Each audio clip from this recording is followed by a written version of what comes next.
Boom, coming at you live after a Chiefs victory, Jesse. Today we absolutely smashed. Just kidding, we didn't smash the Ravens. I was about to say, man, that was the only game that was more exciting and more of a nail biter than this one was the Rams Chiefs Monday night game. Patriots game too that one was just as intense. No, yeah, you're right, but I'd put that one third. I'd go Rams Chiefs and then Baltimore Chiefs, and then I'd put the Patriots one underneath that. Just me personally.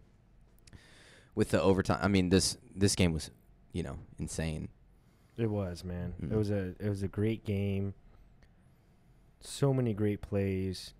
I think my prediction was like 28-13 or 28-14 Chiefs. I was completely wrong. I was 1 point off the Chiefs points though. Yeah. So I'll take that. That's a victory.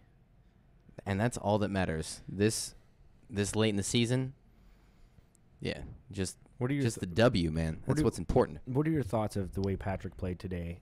With the amount of plays that he had, the no-look pass, the bomb to Tyreek, the play after the no-look pass, he literally sidearmed it to Spencer Ware, the play where Spencer got hurt. So those three, yeah. just from the three that you said right there, that is Hall of Fame, Super Bowl winning caliber, high caliber level quarterback football play. And the no-look pass is just ridiculous. I don't even know how you do that. And honestly, the one that impressed me even more than that, which don't get me wrong, the no-look pass was absolutely insane.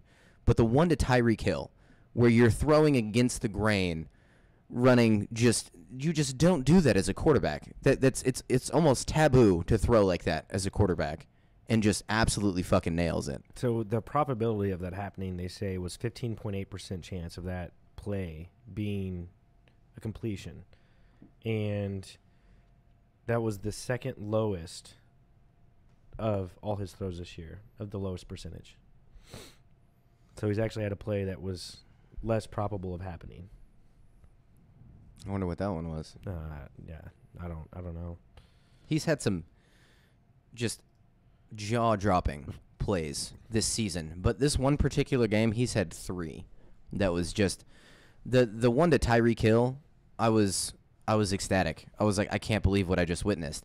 I don't even think my brain processed it correctly, because once I don't know. Like, I was just like, that didn't even work. I was like, there's no way what I just saw ended up in a completion that far down the field. I was like, my brain literally, and then it's just pure joy. That just like, okay, so like it was amazing. It was, man. And correct me if I'm wrong in the fact that so the loss to the Rams, the two picks that he threw, at the end of the game when it mattered the most. Yes.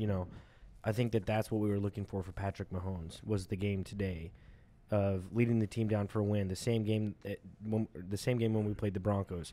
And I think with the type of quarterback that Patrick is like he lays it all out on the field. He puts it all on the line. And there's going to be many more games down in the road, down in the future. And granted, he's only going to get better each and every season that he plays within the next 4 or 5 years. But he's the type of quarterback that he will try and force the ball. And I think that there will be more games. And I'm not saying it's going to happen in the playoffs or even if we were to make it to the Super Bowl. Maybe that's the case. Maybe it's not. But that's the type of quarterback he is. There are going to be mistakes and there are going to be games lost in tight, critical moments based off mistakes that he makes. Yeah. Because that's who he is. But he's going to do much more positive than negative in the overall. Correct. So then he's going to end up winning more games than he loses. So on the other hand, in his career, I guarantee. Obviously, oh yeah, no, obviously, that's without a doubt. You're right. I mean, he's 12-2 as a starter. But on the other hand, you have, and this is pretty good. Yeah, and this is what I was thinking earlier.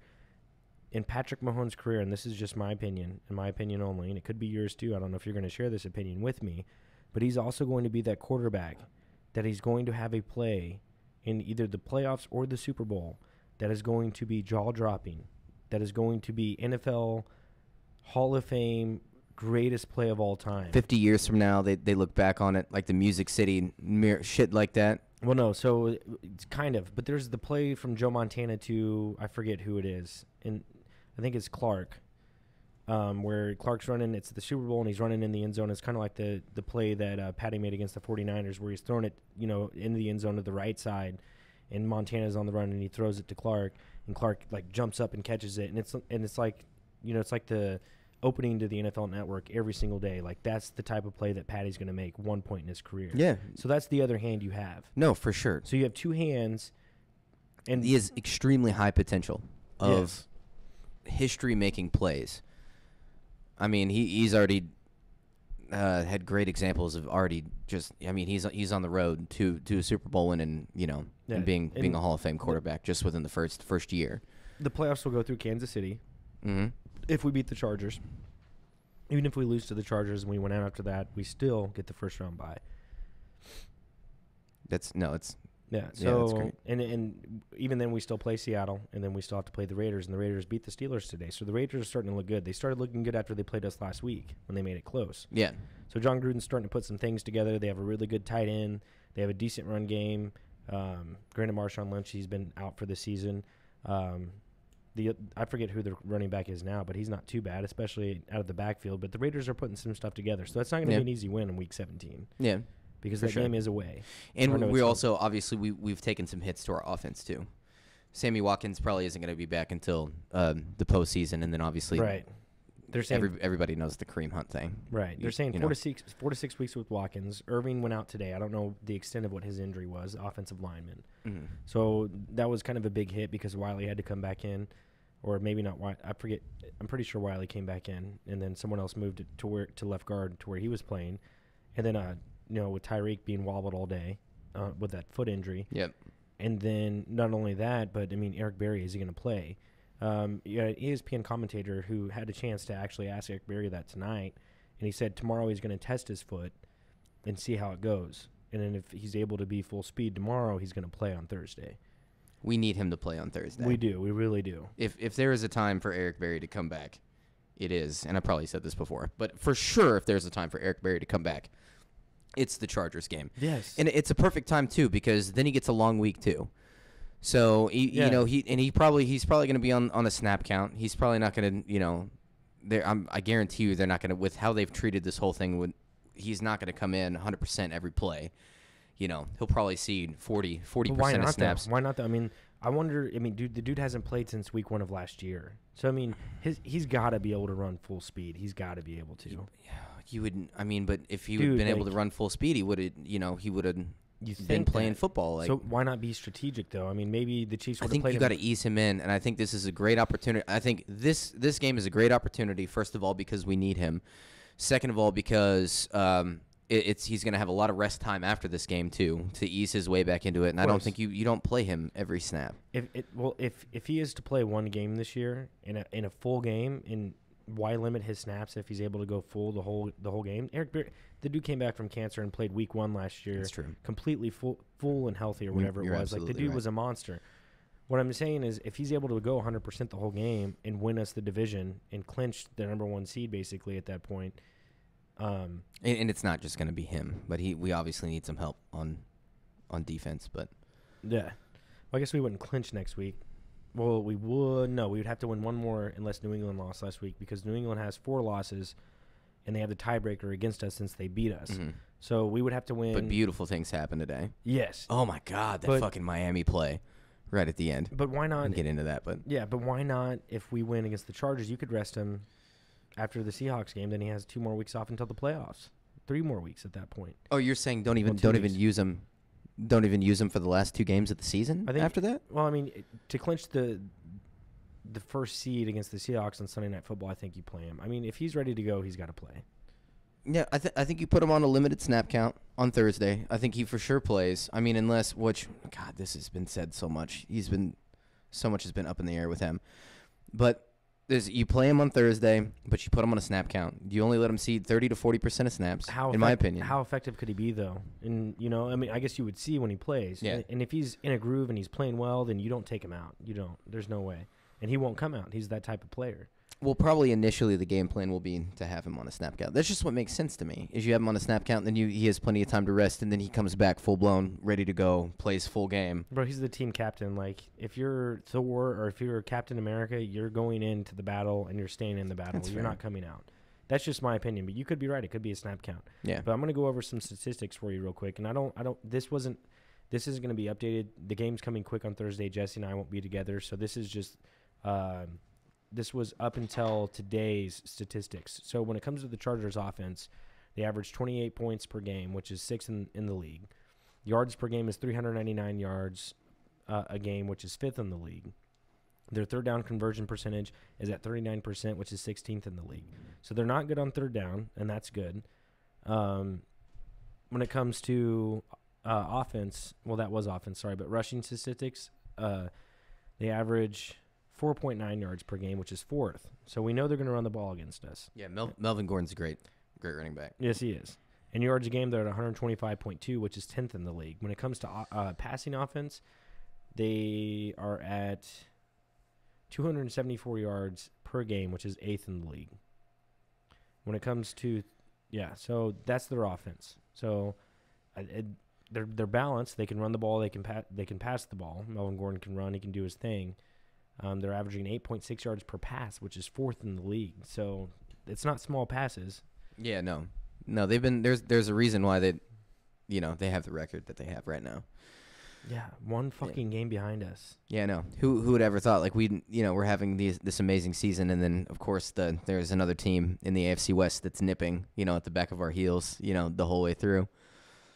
But their defense is obviously better than ours. Yeah, I would agree. Well, obviously, I mean we have like the worst. Well, you're right because when it comes to opponents' points per game, they only allow 20.8 points per game. That's 6th in the league. So yes, they're a lot better.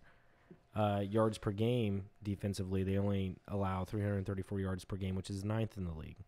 Third down conversion, that's where they kind of get off a little bit at 39% success rate, which is 22nd in the league. So on third down, we have a lot of room for opportunity. When it comes to the Chiefs' offense, we actually face the least amount of third downs in football because we get that many more first downs, and we don't really put ourselves in positions for third down. Today we did that, but that's their defense. When it comes to their rush defense, rushing yards per game, they allow 104 rushing yards per game, which is 11th in the league. So they're decent against the run. Yeah. When it comes to the pass, they allow 230 yards per game, which is 10th in the league. Again, this was before they played the Bengals today and everyone else played. So their defense is pretty balanced. Yeah, it is. And is Bosa back? They're a well-rounded team. Is Bosa back? I don't know. I don't know. Tell you. I couldn't either. But I don't think it matters with Patrick Mahomes, right? It's been a long time since he's been out because he was out before they played the Chiefs, right? Way early on in the season. He didn't play. No, Bosa didn't play. I think he's got to be back by now. Yeah, you would think so. Even then, we played the number one defense today in the Ravens, and Patty still did what he did. I think it's going to be a shootout when we play the Chargers. We can beat any team. We can.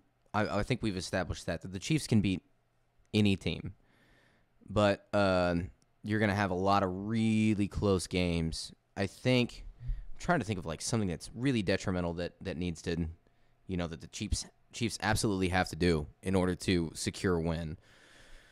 I think,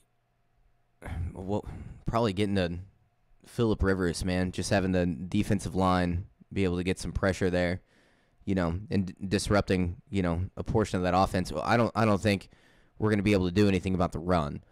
I think Melvin Gordon's going to do his thing, and he's going to put up solid numbers against us. So I think, you better hope that, and I know it's difficult coming off a short week, because we just played today. But I think the big thing is, as far as, defense, we got to be able to get to the quarterback and put some pressure on little baby back bitch, Phillip Rivers. That's right. And that's the thing that we're best at. I mean, going into today's game, I think we only had three sacks. We were second in the league in sacks. So Chris Jones has 9 straight games with a sack. You have Dee Ford who has over 10 sacks. Justin Houston had a sack today in a forced fumble. He had 1.5 sacks today, actually, in a forced fumble. So when it comes to rushing the quarterback, it's a matter of getting to Phillip Rivers in time. So are we able – and we're at home too, and that's a big advantage. Yeah, so that helps out quite a bit. That was the thing today, man. We didn't have a chance to rush the quarterback at all because they didn't really throw the ball that much. And then in the fourth quarter when it came down and Lamar had to throw the ball and we knew he had to throw the ball, that's when fucking Dee Ford and Justin Houston did their thing, man. They came in. They were forced to be reckoned with, and I think you're right. We have to be able to get to Phillip Rivers on Thursday. In this game. I think that's going to probably be the biggest portion because Andy Reid's offense is going to do what Andy Reid's offense does, and I don't care what defense we're going up against. And it doesn't matter that Cream's not there. Damian Williams is playing really well. Spencer Ware, he had like 60 to 70 rushing yards today. I mean, he was doing his thing. It's still, you can't say that the offense wouldn't be better without Kareem Hunt, but we're able to get away with that Well, because we still have so many other pieces and so Right. many facets. For sure, and I'm not even going to bring that up. Kareem Yeah. Hunt's no longer with the team, and it's something we can't control. And obviously, we were a better team with him. Yeah. But No, so our run has, downgraded a little bit, but you're right. It's still there. It's still doing the work that it needs. It's not like a completely absent run game. It's not like we completely lost the run. right. But I mean, offensively, I mean, like you have wide receivers stepping up with the absence of Sammy Watkins. Like Chris Conley steps up. He has 3 touchdowns in the past like 3 games or two games or something like that. Granted, he didn't have a touchdown today. He had a few catches. Then you have Demarcus Robinson, he's played really well, minus the false starts that he had today that put us in a during a critical drive, which put us in a critical position. But he still made some good plays too. Yeah. So Was he the guy that the field tackled him, like his first play, like really early on in the first quarter? no, Was that the Robinson that slipped up, couldn't get was- his footing? that was Chris Conley. But then he got up and he got a few extra yards. That was Conley? Yeah, Okay. that was Conley. But I mean, that's the thing. Like, they say, like the players say that Patrick Mahomes, like the way that he feels and the way that he brings this presence, that everyone believes because he believes. Yeah, no, and he does. He brings that enthusiasm, which is what you want from, the leader. You absolutely have to have that characteristic within that position. Oh, fuck. I feel like there was something I was going to say. No, I can't remember it. So when it comes to As far as even just the offense, this is a passing league. Teams that win and do well in this league, they pass the ball and they pass the ball well. This is what the Chiefs have been doing. We pass the ball very well.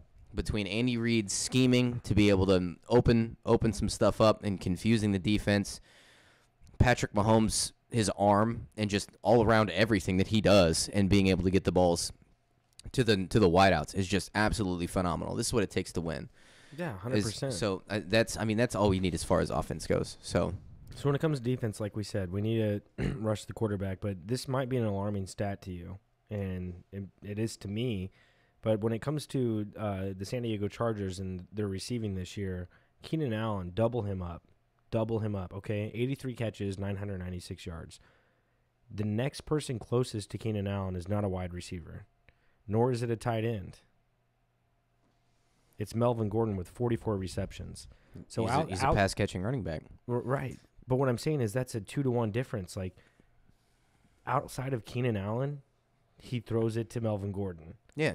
And the next closest person to him after that is Austin Eckler, who's another running back. The next closest wide receiver is Tyrell Williams, who had a good game against us the first time we played. He has 29 catches. Double up Keenan Allen. Do that, and I think that we could beat the Chargers successfully, and it doesn't even have to be a close game at that point. Well, it's going to be a close game because these division games, I mean, fuck, man, it was a close game with the Raiders, and the Raiders are trash, right? Like, Right. this is going to be another nail-biter. And even if you scheme it that way, I don't know. This is going to be a close game. But you truly have to think about it. Like, whenever you're scheming against the Chargers, and you can say it's going to be close or not, but I think if Bob Sutton's going to come in, hey, scheme against Keenan Allen. Let's double him up. Let's play some coverages to make sure we double Keenan Allen up. Tight end wise, Antonio Gates. Yes, he's a big target, but he's old. He has no speed. I remember when we played him, he catches the ball. It seems like he has cement blocks on his feet because he can't run at all. Yeah. He seems like an 80-year-old man trying to go get a diaper because he just shit himself. You know what I'm saying? Yeah. Like, Yeah. for real, that's how slow Antonio Gates is. So literally, the only person you have to worry about, or two people you have to worry about, is the run game. And we just saw a team rush 198 yards against us today, and they lost Because of our offense. They rushed 198 yards and they lost. So Melvin Gordon, you run the ball all you want. You can because run that's going to happen. You can run the ball for 150 yards. We know that. This is what I've been saying about the Chiefs all year. I'm like, why don't teams run against us? Just run. That's the recipe to beat the Chiefs. That happened. I said that today during the Baltimore game. They ran the ball up the middle, and I was like, I don't know why you just don't do that every fucking play. And they did. For the most part, I'm like literally every play. Just And then what do happened? That. They lost. Yeah, they did lose. So yes, so we know that that's not a recipe to beat the Chiefs. Yeah. You have to be a high-powered offense like the Rams or like the Patriots if the Patriots are playing well, or the Saints to be able to take blow for blow with the Chiefs. Yeah. You can have a great defense, but a great defense can only hold Patty Mahomes to 26 points. And the best defense in the NFL, that was his second lowest point total in football this year. The Cardinals actually held him to 26 points. That's fucking crazy. Right? So what I'm saying is double up Keenan Allen. Don't worry about Antonio Gates. Let him have a big day too. Let Melvin run the ball for what he does, and you're good. I can agree with that.